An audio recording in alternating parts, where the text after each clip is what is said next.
until yesterday, when we finally saw some action in the judiciary, in the judicial branch, in which the rule of law has apparently had real effect. The system has not been working. But more than anything, what we're seeing now is the egregious conduct of the man who was the President of the United States, with no regard for the rule of law before he was president, in his campaign, or as President of the United States. And that's what makes this whole situation so dangerous. What does it mean that the President of the United States is now an unindicted co-conspirator in the breaking of a federal law? Well, there's the political dimension of it, and there's the legal dimension of it.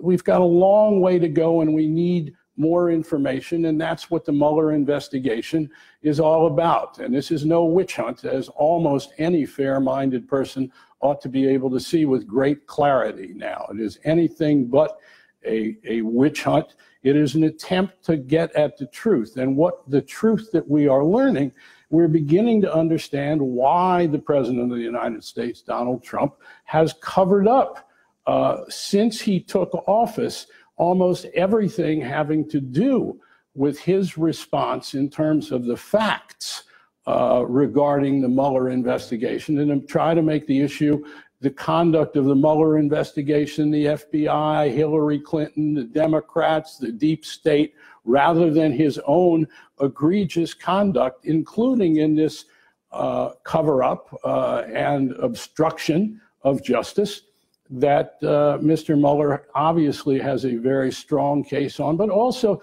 the whole question of, quote, Mr. Trump keeps saying no collusion, no collusion, no collusion.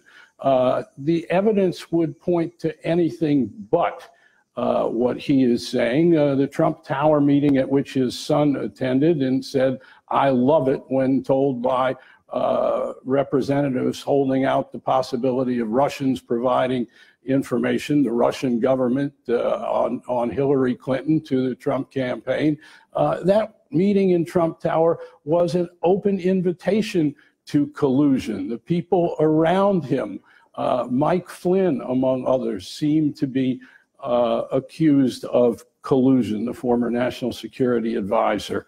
This investigation will tell us, if Trump allows it to go forward, the extent and whether or not that collusion extends to the President of the United States himself. Okay, that was Carl Bernstein. Everyone knows Woodward and Bernstein. Everyone knows Watergate. We know everyone watched All the President's Men. Who was it? Dustin Hoffman and Robert Redford. Everyone watched that, at least of my generation. I wasn't really following politics, but subsequent to Nixon's administration and him resigning, I learned about it, right? We all learned about Watergate. And this, Woodward and Bernstein are supposed to be premier investigative journalists. And did you hear what Carl Bernstein said? Did you hear it? I mean, it's just like, oh my God. It was all, it's all these words that are meaningless. It wasn't anything you could sink your teeth into, no. But he was suggesting that, Trump is guilty. He was implicating that Trump is guilty of collusion, that he is doing all these kinds of shenanigans. He was suggesting that Trump was going to fire Mueller, right? This is what this is our premier investigative journalists. Woodward and Bernstein received so many accolades and awards. They're highly respected. They're multimillionaires. The American people think so highly of Woodward and Bernstein. And did you hear what he said? Did you hear what he said? Did you hear what he suggested? This is, it's just unbelievable. It is unbelievable that our media has, what does it say about our media? Now I'm thinking, now that I find out that Nixon was going to do a Black city, soul city for Native Black Americans, I think the liberals, the Democrats blew that for us. You see, That's how I'm thinking. In other words, history repeats itself. They keep doing the same shenanigans over and over and over, keeping Black folks relegated to a permanent underclass so that we vote for them. And we keep begging and needing stuff. We're not self-sufficient or autonomous. We're not self-actualized, even though we've been in the country 460 years, even though we've sustained the Democratic Party, even though we've had Black Wall Street and all our business, even though during Jim Crow we had owned 40% of our businesses, even though we were 87% two-parent families. But, you know, these Democrats, this liberal ideology just keeps, you know, just like keeps, like, what is the word I want to say? Just relentlessly breaking us and breaking us and breaking us and going after us like they went after Trump. They are relentless. Who are these people that have a necessity, a need to keep Native Black Americans on the bottom? Because we have been told, we've known since the 1800s that high immigration is adversely impacting Black Americans. Yet these Democrats, and you got Black folks who vote Democrat, they can't figure it out for whatever reason. I don't know what their problem is, but they got one. We have been told, if you do your research, we have known since the 1800s that high immigration adversely impacts Black Americans because they take jobs away from us. Now we've morphed into not even high immigration, but illegal aliens. People not even in the country legally. And we're told that they will be at 1 million this year. And they're not even from Mexico, they're from Central America. And Black folks, Democrats, justify this? Oh yeah, these people are not even in the country legally. And Black people justify that? Are you crazy? You have to be crazy. You can't think straight. Anyway, let me get, you know, I'm just so upset about it because there was, traffic driving 16 miles to the studio because Los Angeles is overcrowded. It takes me 45 minutes to drive 16 miles. Why are all these people here? And more are coming. It's absurd. Anyway, so now I want to talk about this whole Mueller investigation. And this is the issue. This is the issue. This is an excellent article, and I suggest people read it. Andrew McCarthy wrote this article, and is how long has Mueller known there was no Trump-Russia collusion? How long has he known that? Read the article. Because in this article, Andrew McCarthy suggests by connecting all the dots, he suggests, you know, Mueller was hired in May, I think it was May 2017. He suggests that Mueller knew in July 2017, if not before, because Dan Bongino makes the argument that they knew even before then.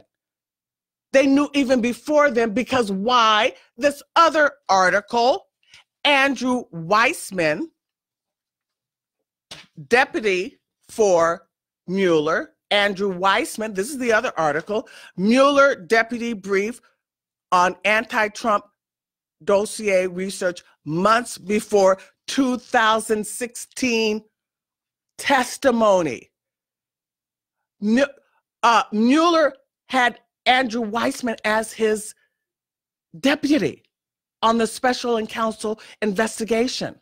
So Andrew McCarthy is making the argument that Mueller knew in July 17 that there was no Russian collusion. Dan Bongino makes the argument that they knew in 2016. So, in other words, they connect the dots. Oh, the dots can be connected when you look at the testimony that was given under oath by the players in the game. So this is the issue. If Mueller knew in July 2017, he was hired in May 2017, that there was no Russian collusion, the question becomes, what was he doing for 675 days? What was he doing? What was he doing? What was he doing, Jeff? You know, that's the problem. And then, you know, that's the problem. He was wasting taxpayer money. And this is how Dan Bongino put it, and I like it. I haven't memorized it, but I like it, and so I wrote it down because that's exactly what was being done. Mueller was engaged in a long, wait, that's not the one. Okay, Mueller was engaged in a prolonged political attack to diminish the political capital and disrupt the presidency of Trump. Now we know, so he knew, when you connect the dots, read the articles, he knew in July 2017 that there was no Russian collusion. So he spent 675 days doing what? He went back to Rosenstein August 2nd, 2017 to modify or expand his duties by getting a new scope memo. And in that scope memo, because initially his duties were Russian collusion, and in that scope memo, they expanded his terrain to obstruction of justice. So the whole thing has been a fraud. They knew it was a hoax. They knew that the whole thing was based upon the fake dossier, which was funded by the Hillary folks, right? And it was oppositional research. It was a hoax. They knew it all along. In fact, they knew it, many knew it. Weissman, who was Mueller's deputy, knew it in 2016.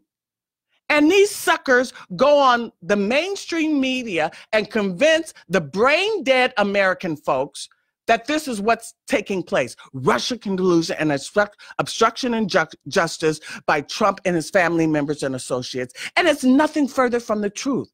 This is all something that has been manufactured by the Hillary campaign.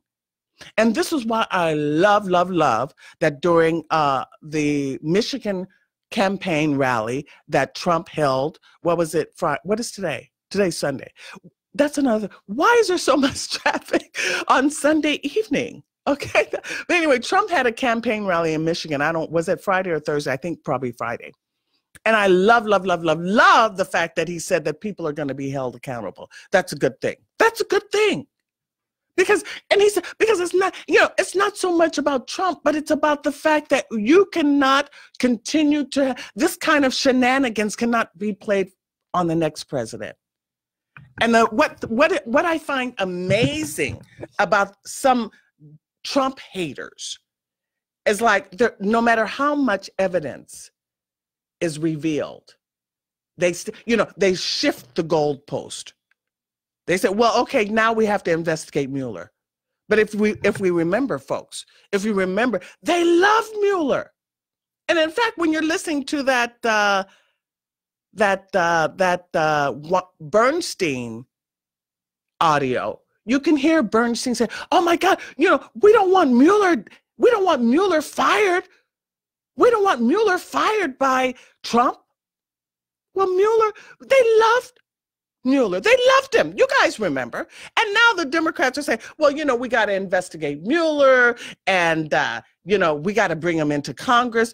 Do we have time to play the Andrew McCarthy audio? Okay, let's, as I said, Andrew McCarthy wrote the piece about when did Mueller find out there was no Russian collusion? When exactly? Let's listen to Andrew McCarthy. This is Andrew McCarthy on Fox. It's a great tape. Think about what Comey didn't tell the president. What they did was they gave the president a small snapshot of what was in this dossier, the P tape, the salacious stuff. What didn't he tell the president? He didn't tell him, oh, and by the way, the dossier also alleges that you're involved in a massive conspiracy with Putin to undermine the election and to hack Democratic accounts. And I forgot to mention this to you, but we've been in the FISA court for 3 months getting surveillance warrants against people involved in your campaign on the theory that you're a Russian agent. Just wanted to mention that.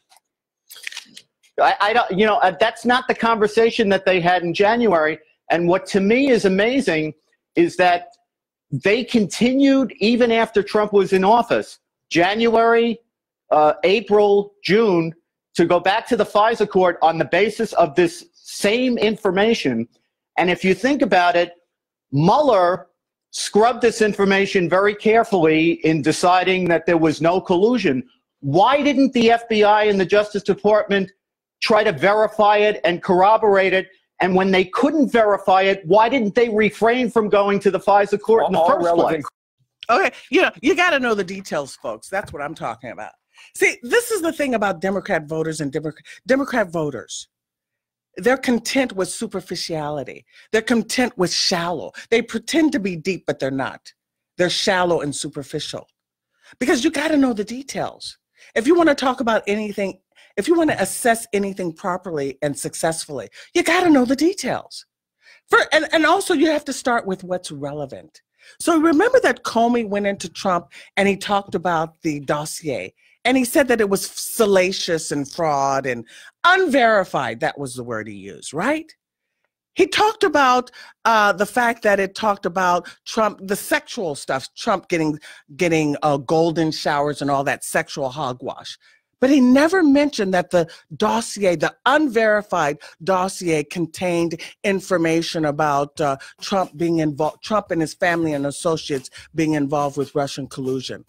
Okay, and this is the other thing I want to mention. I hear the music, we're going to go to break. But the other thing I want to mention is this. Trump verified, he said it was an unverified dossier to, Comey said it was an unverified dossier to Trump, but yet he signed those FISA warrants saying that the dossier was verified and legitimate. He signed it 3 times. Okay, we're going to take a break. When we come back, we're going to continue to talk about the 4th dossier that Mueller, this is proof, Mueller did not get the 4th dossier. He didn't renew it. That's proof of his intent that it wasn't worth anything. Okay, we'll take a break. We'll be right back.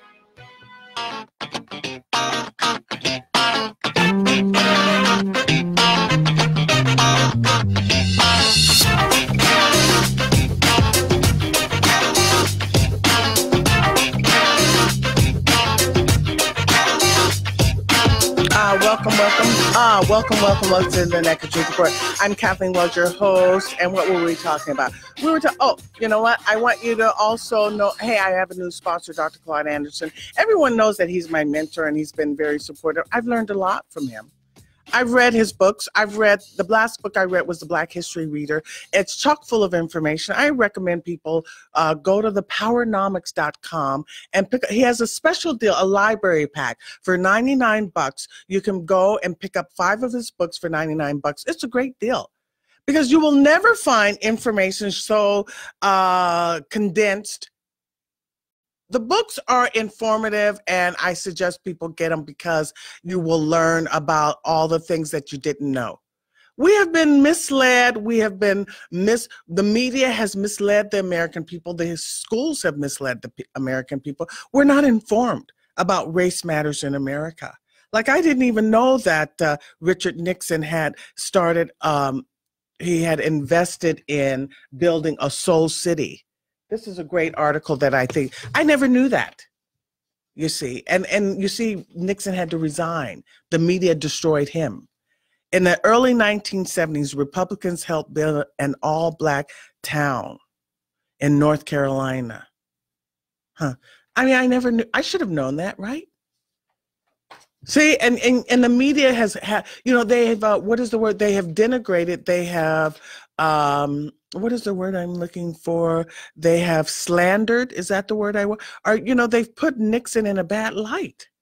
They characterize him as an evildoer, as a rube, as a bad guy, as a corrupt guy, just as they were going to do Trump. Let me tell you something. If these folks got away with this, somehow, if Mueller's, they're still trying to get him. They're still trying to get Trump. But if Mueller had to come out with no collusion because there was no collusion. He had to do it. But the most aggravating and upsetting fact is that he knew early on into his investigation. He spent 675 days knowing there was no collusion. Maybe even before that, right? maybe in 2016. This is why you have to read the article.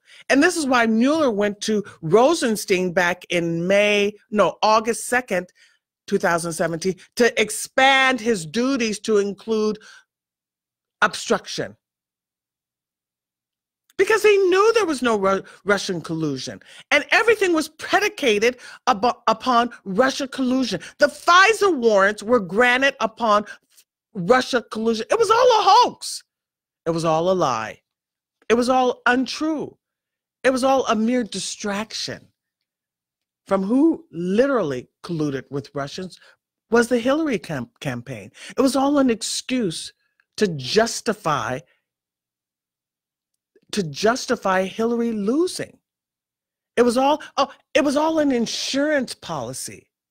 See, this is when, this is something that Andrew McCarthy says, and Dan Bongino went over. It's that when once the Inspector General Horowitz informed Mueller that the FBI, Lisa Page and Peter Strzok were exchanging these infamous texts denigrating Trump, saying they needed an insurance investigation, that made it, that's when, Trump changed his, that's when Mueller rather changed who was changed Peter Strzok's position. But that's when Mueller became fully aware that, okay, wait a minute, something fishy is going on.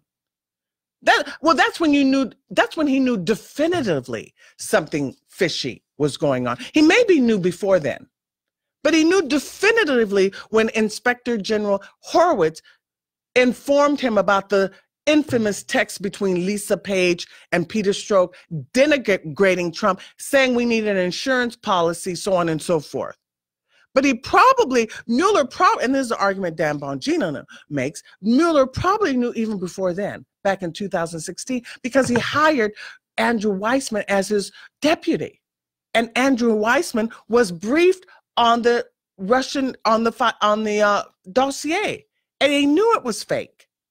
So it's just, it's just everything. And yet the media, this is what is so disturbing. People like Carl Bernstein and Bob Woodward, who are so respected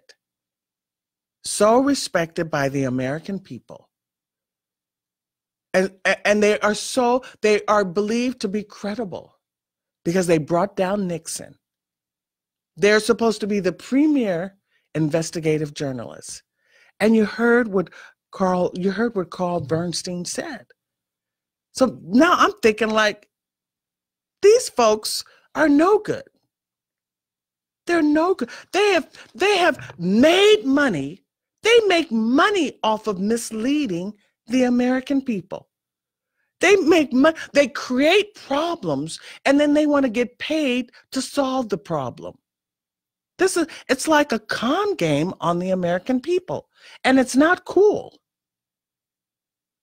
And I'm so, and the mainstream media is basically, and this is something Lara Logan told us. Lara Logan and someone else came out, that the mainstream media is basically people who are Democrats, liberals, and they vote. So what are and liberal ideology isn't in the interest of the American people. It has destroyed us. It has destroyed our families. You see where our families are. All American families are being disintegrated. Then you see what's happening with this Me Too movement. Hashtag, these people, Me Too, feminism has destroyed the family. I talked about that before. So these people are about destroying America. I hope more, well, I'll put it to you this way. The only people that really vote, this is why they have to let these people in this country. That's why, this is why they have, because American people catch on eventually. Some of us take longer than others, but you can't fool us forever. You can't take advantage. This is why they have to keep importing people who have no 8th grade, who only have an 8th grade education, who are poor. This is why they have to let them in the country, because they will vote Democrat, because they will get free stuff. and the cycle continues. Do you see? Because we know that Terry Anderson was talking about this in the 90s. That illegal aliens should not be in the country. They are devastating the American people. They're taking jobs away from the American people. But what bothers me about some American people is that they continue, they can't look around and observe what is taking place. They don't realize that, oh yeah, they don't realize that, maybe Americans would like to work, maybe American men would want to work a construction job. I mean, how can American people not think that an American man would want to work a construction job? How can someone think that way? You're not thinking. Construction jobs are good jobs. It used to be the way into the middle class. That's why you don't see any illegal aliens sleeping on the street in Los Angeles. You see black men sleeping. In fact, sorry, I had to cough. I just saw a black man on the street he was literally sleeping on the street. He didn't even have a blanket, okay? He was just on the street asleep. And there's one man that, in fact, you guys know I went to Dorsey High School. And at Dorsey High School, they have an encampment right next to the high school of one man who lives next to the high school on the street. That's absurd. And when I was a kid, I used to work at Bullock's Wilshire. You go down to Bullock's Wilshire, it's not Bullock's Wilshire anymore. It's like Southwestern Law School. Bullock's Wilshire, it's a nice area. And they have people sleeping on the street next to Bullock's Wilshire on 6th Avenue. This is absurd. The city has changed. And this is the thing. We have so many new people to the city. I think, native Los Angelenos have left. Many, not all, many. But these new folks think this is par for the course. This is the way Los Angeles is supposed to be, or this is the way Los Angeles is, where we have people sleeping on the street. And they're always black men, I'm telling you, and black women begging for money. How can this be? And why is no one disturbed by this? Anyway, I'm very disturbed I'm getting back to this Woodward. I can't get over Woodward and Bernstein. They're liars. They're liars. They're no good. They're deceivers. They're con. How can they talk? How can they talk to the American people with a straight face? And they seem so sincere. And it's all bald-faced lies. When you put two and two together, well, thank goodness that there are journalists like Sarah Carter and Andrew McCarthy and Dan Bongino who are doing the work. They're on Fox News. They're not on MSNBC and CNN. And people who watch MSNBC and CNN, they just can't discern what's going on in the world, what's going on in America. They have no awareness. They just continue to go along with what is happening. And they never stop to think what is happening. That you have illegal, we've been told that there'll be 100,000 illegal. We're at a tipping point. These people, they're not coming in from Mexico now. They're coming in from Honduras, El Salvador, and Guatemala. And people, I saw someone on my Facebook page, they justify it. They're coming in illegal and they justify it. They say, well, I don't know what they say. I can't even understand people who can't think. Who can't think. They're just superficial. They're shallow. They're not deep. Yet liberals pretend that they're so deep and they're so philosophical and they're humanitarians. Listen, I don't care how many illegal aliens we let into this country. America will not end poverty in Latin America. I don't care how many you let in. Latin Americans have to take care of their country and change the economic conditions in their country in their country. When you have people leaving their country, that's a brain drain on their country. Those people are needed there to make it better. They shouldn't come here. They should stay in their country to make it a better place. Otherwise, they're a brain drain. And, I'm just so disturbed by everything that's going on. We can all tie it in together. And how do I do that? I tie it in together this way. the mainstream media deceives the American people. As far as we know, they've been deceiving them for decades, probably since Nixon, because it's the same group of folks who are fooling and conning the American people and getting rich while doing it. They're getting rich. And this is the thing that I was saying about the Progressive Voices channel. Remember I told you guys before that my show, you know, when I was a liberal, my show the Kathleen Wales show used to re-air on the Progressive Voice channel, right? The Progressive Voices channel is the same folks is the founder. The founder of the Progressive Voices channel is the founder of Air America. So they had, you know, Rachel Maddow, and he founded Rachel Maddow, and they had something Rhodes, Randy Rhodes, and the senator from Minnesota, what was his name? I can't remember. And you know, all those liberal folks who were at Air America, then they were at the Progressive Voices channel. Well, for 2 years, they re-aired the Kathleen Wells show. And they never paid me a license fee for re-airing it. Never. They never gave me $1 to re-air my show. Does that seem fair? Yet these folks are millionaires. See, this is what I'm telling you, people.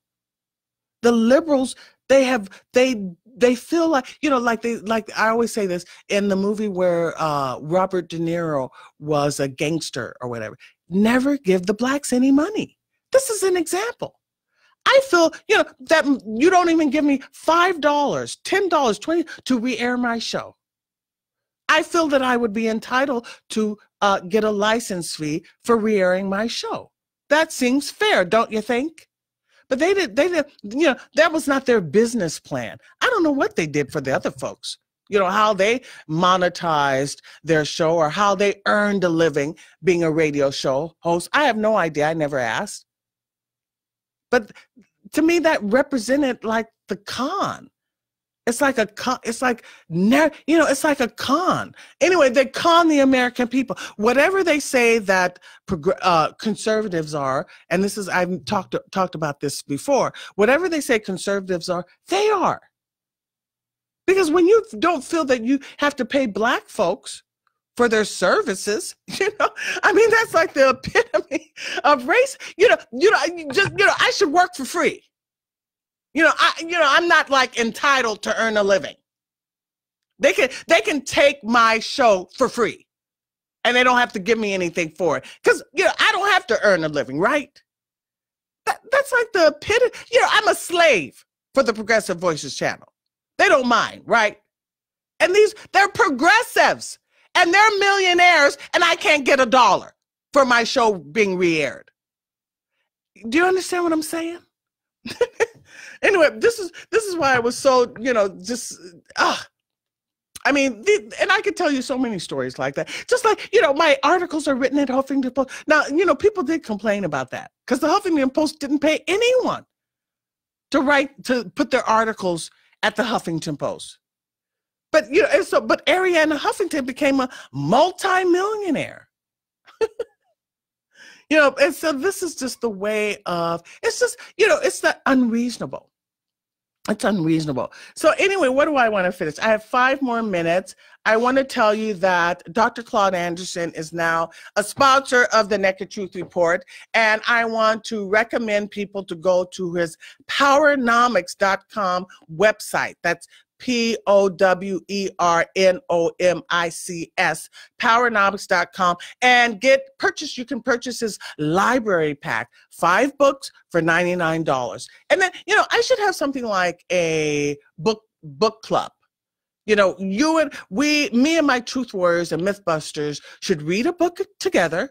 I think this will be fun, actually. We should read a book together and then discuss it on the show. And I'd like to get feedback. So, okay, yeah, let's do that. So the first book, let's read, and I've read it before, but I'll read it again with you. And this is why maybe I should have a 2-hour show. Because 1 hour I can do like my commentary and then phone calls. And then the second hour we could do like our book review. You guys think no one's calling because I said I was going to continue to talk, but do you guys, someone tell me on my Facebook page or YouTube channel if you think that's a good idea. If like the first hour I do my commentary and then I do phone calls, and then the second hour we do a book review. We read a book and then we have a meaningful discussion on the book. Does that sound like a good idea? Let me see. Is anyone answering? Go after them for go after them for back pay. I don't, that was, I didn't have a sign. They saying going after, I can't go after the Huffington Post for back pay. Although I do know that people did complain that writers at the Huffington Post did complain that they weren't being paid to submit their articles. I know that was a big hoopla back then. This was back in 2008, but excuse me, but someone is saying that I should go after the Progressive Voices channel for back pay, because they re-aired my show for 2 years. But the issue is, see, I guess that I had entered into a oral understanding with them because I continued to let them do that. So it was like an implied agreement, right? So I couldn't go after them for back pay. I implicitly accepted those terms. Do you understand? Do you understand? I don't think I could go after them for back pay. But anyway, this is what I think it's, I have 2 more minutes and someone's calling in. I'm going to wait a few more seconds, but I think it would be a good idea to do 1 hour. That means I got to get another hour. So you guys can donate to the show if you think it's a good idea to do 2 hours, with the second hour being we go over a book and then we discuss the book. I like it. But donate to the show so I can buy another hour. Go to my website and make a donation. And so the first book that we'll read is A Black History Reader. You go to Dr. Claude Anderson's website and buy it for $99. I've read it before, but we can read it together. It's chock full. And I know I have smart listeners. I know Truth Warriors and Mythbusters are smart, and they will love this information. And then we can have a meaningful discussion about the book. So let's start with A Black History Reader, Dr. Claude Anderson's book. It's chock full of information. That book is an easy read. It's not very long. It's an easy read.